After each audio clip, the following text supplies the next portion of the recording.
कृष्णा नमोरे स्वागत करते हैं अपने यूट्यूब चैनल पे। आप सभी लोगों के बीच बहुत ही प्यारा एक विवाह गीत लेकर आई हूँ, ललनवा विवाह गीत। आप लोग फुल वॉच करके सुनेगा।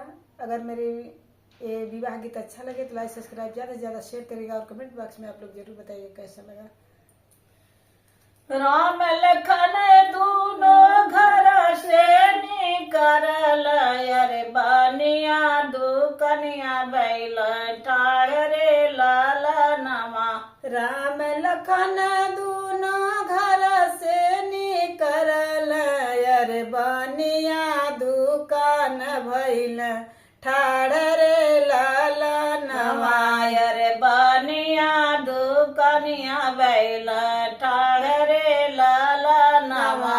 अरे बनिया दुकनिया भैल ठाड़ रे ललनवा। या तुहे चाहिए बाबू खायर सो परिया हो, किया तुहे चाही बाबू खाए रे सो पड़िया।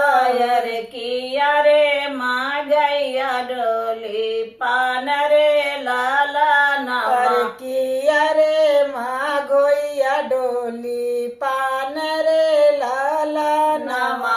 अरे किया रे माँ गैया डोली पान रे ललनवा।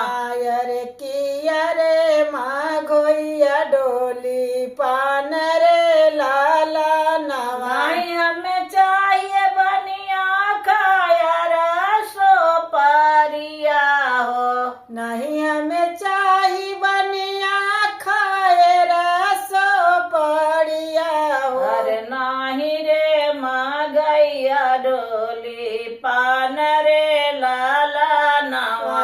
अरे नाही रे माँ गोइया डोली पान रे ललनवा। हमके तो चाही बनिया सेंदूर की पूड़िया हो। हमके तो चाही बनिया से दूर का पूड़िया हो।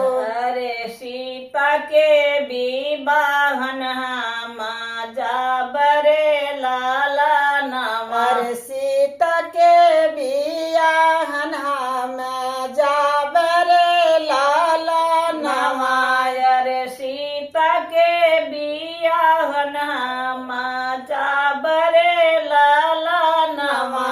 अरे सीता के बियाहन हम जाबरे ललनवा। सेनुरा जो खाता एक कोई लारी बोलली हो। सेनुरा देखत एक कोई लारी बोलली हो। सेनुरा जो खाता एक कोई लारी बोलली हो। सेनुरा जो खात एक कोई लारी बोलली। अरे पूड़िया बनत बोल कागरे ललनवा। अरे पुड़िया बनत बोल कागरे ललनवा। पोथिया उठाई के बिचार भैया लक्ष्मण।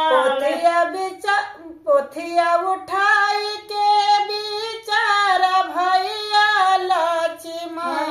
अरे काहे गुनवा बोलेला कागरे ललनवा। अरे काहे गुनवा बोलेला कागरे ललनवा। अरे काहे गुनवा बोलेला कागरे ललनवा। अरे काहे